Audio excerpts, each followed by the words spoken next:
Hello, welcome back. आज मैं आपको बताऊंगी कि सिंपल स्ट्रेट पैंट की कटिंग, प्लाज़ो की कटिंग कैसे करते हैं। तो मैंने कपड़े को ना सिंगल साइड से पहले कनी की साइड से फ़ोल्ड करके इसको और दूसरी साइड से लंबाई वाली साइड से भी डबल फ़ोल्ड कर लिया है। जैसा आप देख रहे हैं मैंने 4 फ़ोल्ड इसके कर लिए हैं। ये 4 कनी है। वीडियो के हिसाब से आप अंदाज़ा लगा सकते हैं कि कैसे मैंने फ़ोल्ड किया है। पहले इधर से फिर ऊपर से ऐसे फ़ोल्ड करके इसको 4 फोल्ड, इसके 4 फोल्ड में इसको मैंने कर लिया है। अब यहाँ पे एक मार्क लगा रही हूँ बिल्कुल सीधा, क्योंकि जो कपड़ा छोटा बड़ा होता है ना, यहाँ पे इसको काटने के लिए यहाँ पे मार्क लगा दिया है। उसको सीधा बाद में काटूंगी। तो उसके बाद बाकी के अभी मार्किंग करनी शुरू की है मैंने। यहाँ पे 1.5 इंच का मैंने मार्क किया है मोहरी का। नीचे से मैंने मोहरी रखी है। मोहरी 1.5 इंच, 2 भी इंच भी रखी जा सकती है, जितना आप रखना चाहें फोल्डिंग के लिए, मोहरी के लिए उतना रख सकते हैं। उसके बाद आपको जितनी लेंथ चाहिए, मोहरी के मार्क के बाद लेंथ लगानी है आपको। उसके बाद कितनी लेंथ चाहिए आपको प्लाज़ो की, पैंट की, उतनी आप ऊपर से लगा के मार्क कर सकते हैं। तो यहाँ पे तैयार जितनी लेंथ आपको चाहिए उसके बाद ऊपर लगाना है इसको फोल्डिंग मार्जिन, इसका जो जहाँ पे लास्टिक वगैरह डालते हैं। तो मैंने तकरीबन 2.5 इंच ऊपर मार्क किया है।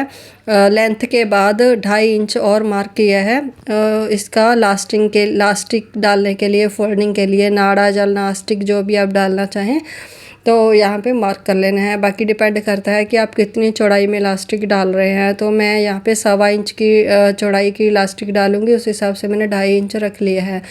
तो मैंने कपड़े का यहाँ पे हाफ़ कर लिया है, जैसा आपने देखा वहाँ से लेके यहाँ तक का पूरा हाफ़ करके नीचे तक इसका हाफ़ का मार्क लगा के इसको सीधा इस तरीके से मार्क कर लेना है। नीचे से भी हाफ़, ऊपर से भी, जितना कपड़ा है ना फोल्ड में उसका हाफ़ करना है, कपड़े का हाफ़ करना है। अब इसका जो आसन है, क्रॉच एरिया, वो कैसे निकालना है, इसका मतलब हिप वगैरह कैसे निकालनी है। जैसे 40 इंच हिप रेडी है, उसको 4 से डिवाइड करना है, मतलब चौथा भाग निकालना है उसका। चौथे भाग में 4 इंच प्लस करना है तो ये 14 हो जाएगा। तो वो यहाँ पे मार्क लगेगा। इस तरीके से हिप या हम वेस्ट का जो मार्क लगाते हैं वो इस तरीके से निकालते हैं। तो ये बन गया टोटल 14 इंच। अब यहाँ पे जो हाफ वाला मार्क लगाया है ना 14 इंच का, 7 इंच इस साइड और 7 इंच इस साइड मार्क लगाना है, टोटल 14 का, इस तरीके से। यहाँ मैं आपको बता दूँ, यहाँ पे ना ये इस कपड़े की चौड़ाई कम थी, तो यहाँ पे जो हमको रखना है ना 2.5 इंच, जो क्रॉच एरिया आसन की जो लंबाई रखते हैं वो भी 14 इंच ही रखनी है। वैसे मैं यहाँ पे 13 इंच रख रही हूँ। यहाँ पे 1 इंच कम या ज़्यादा आप कर सकते हैं। अगर आपको थोड़ी सी ज़्यादा मतलब यहाँ पे क्रॉच एरिया चाहिए, तो आप आसन ज़्यादा बड़ा चाहिए तो आप 1 इंच और बढ़ा सकते हैं, 1.5 इंच भी बढ़ा सकते हैं। तो अगर आपको कम चाहिए तो 1/2 इंच कम भी कर सकते हैं। तो यहाँ पे ना कपड़ा कम था तो मैंने ना थोड़ा सा अंदर की ओर ले लिया है, ताकि यहाँ पे 2.5 इंच का जो क्रॉच एरिया रख सकूँ ऐसे। तो यहाँ पे इसको गोल कर लेना है। उसके बाद भी ये यहाँ पे 13 इंच मैंने लिया है, तो इसको जब मतलब पूरा ये रेडी हो जाएगा तो ये बढ़ जाएगा। ये यहाँ पे ना छोटा था इसलिए 2 इंच का था, तो मैंने यहाँ पे अंदर की ओर थोड़ा सा मार्क लगा के अंदर से एक और थोड़ा सा ले लिया है।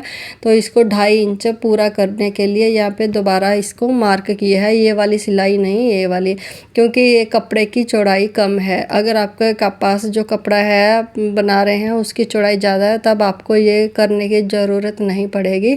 अगर ये आपके लिए टिप एंड ट्रिक है कि अगर आपके पास भी मेरी तरह इस तरह कपड़ा कम पड़ जाता है तो आप 2.5 इंच इस तरीके से अंदर की ओर ले सकते हैं। तो फिर भी ये आसन यहाँ पे पूरा आ जाता है। चौड़ाई आप बढ़ा सकते हैं यहाँ से। तो यहाँ पे भी इसके सामने भी एक मार्क लगा लेना है। जितना हमने आसन यहाँ पे लगाया है ना, उसका मतलब उधर आसन नहीं लेना है, बस एक मार्क लगाना है। तो जितना इधर खाली था उतना ही वो साइड में जो मार्क लगाया था ना 7-7 इंच का, तो उसके बराबर में नीचे यहाँ मार्क लगा देना है। इस मार्क को लेके नीचे तक जितना आपको मोहरी रखनी है ना उतनी आपको मार्क लगा देना है। अगर आपको पूरी, मैंने ना अभी इस फैब्रिक की पूरी कपड़े में मोरी रख दी है, मतलब खुला बनाना है। और जितना मोरी आपको रखना है उस हिसाब से नीचे से मार्क करके इसको इस तरीके से आप मिला दीजिए। और ऊपर से भी ये वाला जो मार्क है इसको भी ऐसे मिला देना है, जो ऊपर हिप से लगाया था ना 7 इंच का, वहाँ से उसको भी मिला देना है। बस फिर उसी तरीके से इसको कट कर लेना है। मैं थोड़ा सा हल्का हल्का सा और बाहर से काट रही हूँ, क्योंकि कपड़ा पहले कम था, तो थोड़ा थोड़ा सिलाई में भी चला जाएगा उसके हिसाब से। तो आपका अगर कपड़ा चौड़ाई में ज़्यादा है तो आप उस हिसाब से कट कर सकते हैं। तो थोड़ा सा यहाँ पे हल्का सा, यहाँ पे भी इसको शेप देनी होती है नीचे से, तो इसीलिए हल्का हल्का सा कन्नी जितना ही काटा है मैंने। तो यहाँ पे जो आसन था इसको काट दिया है। अब ये हो गया है। अब क्या करना है, अब ये जो 2 पल्ले हैं ना, ऐसे इसको निकाल देना है। ये ऊपर के 2 मतलब नीचे के पीछे के लगा लीजिए 2 पल्ले, मतलब जैसे 4 पल्ले कट किए हैं ना, 2 पल्ले ऊपर से हटा दिए हैं मैंने। अब ये 2 पल्ले इस पे इसी तरीके से बिछे हुए हैं। ये जो क्रोच एरिया है ना, यहाँ ये वाली साइड से 1.5 इंच का मार्क लगाना है हमको यहाँ पे, और इसको यहाँ पे 1 इंच छोड़ के पीछे से ऐसे यहाँ तक इसको मिला देना है। यहाँ पे हल्का सा इसको काटना होता है। आगे का पल्ला होता है, ये जो आगे का पल्ला पीछे के पल्ले से थोड़ा सा छोटा होता है। यहाँ पे 2 तरीके हैं, या तो पीछे का पल्ला आप 1.5 इंच बढ़ा के काट लीजिए, या फिर बराबर दोनों को काट के आगे का पल्ला 1.5 इंच कम कर दीजिए, ऐसे जैसे मैंने किया है। अब यहाँ पे मैंने लिख दिया है F, ताकि याद रहे कि जब मैं सिलाई करूँगी ये फ्रंट वाले पीस है। दोनों पल्लों पे लिख देना है ये फ्रंट वाला पीस है, और ये वाला बैक हो जाएगा। तो कोई प्रॉब्लम नहीं है, जिस पे हमने मार्क किए है इस पे भी आप कटिंग डाल सकते हैं। तो ये वाला फ्रंट हो जाएगा तो पीछे वाला बैक हो जाएगा। ऐसा कोई प्रॉब्लम नहीं है कि इस पे मार्किंग करके उस पे उसको फ्रंट कर दिया, ऐसा कुछ कोई प्रॉब्लम नहीं है, क्योंकि हमने पल्ले सेम कट किए हैं। अब इसका क्रोच एरिया की दोनों की सिलाई लगा के फिर इसको इस तरीके से खोल के दोनों पल्लों को, फिर बाद में दोनों पीसेस को मतलब कि स्टिच कर देना है। स्टिचिंग के टाइम पे बताऊंगी।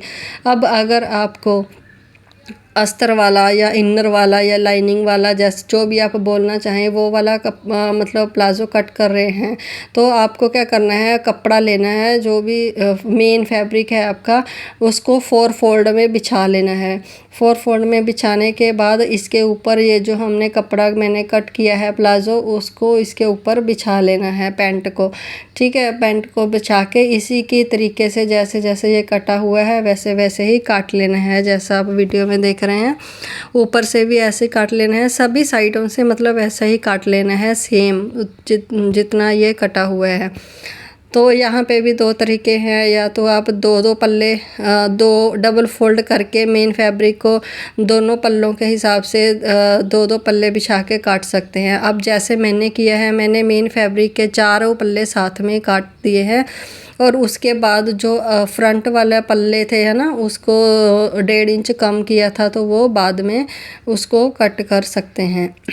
तो ये 2 पल्ले मेन फैब्रिक के मैंने हटा दिए हैं, और जो अस्तर के थे वो भी हटा दिए हैं। अब जो फ्रंट वाले पल्ले हैं उनको इस तरीके से बिछाया 2 पल्लों के ऊपर, नीचे के भी 2 मेन फैब्रिक के भी 2 पीस हैं, और ये अस्तर के भी 2 पीस हैं। इस तरीके से 1.5 इंच का आप फिर से आप इसको नाप सकते हैं ताकि सही से कटे। तो इस तरीके से ये पैंट कटिंग हो जाती है। आप भी ज़रूर कीजिएगा और मुझे बताइएगा कमेंट में। मैं मिलती हूँ नेक्स्ट वीडियो में। Thank you for watching.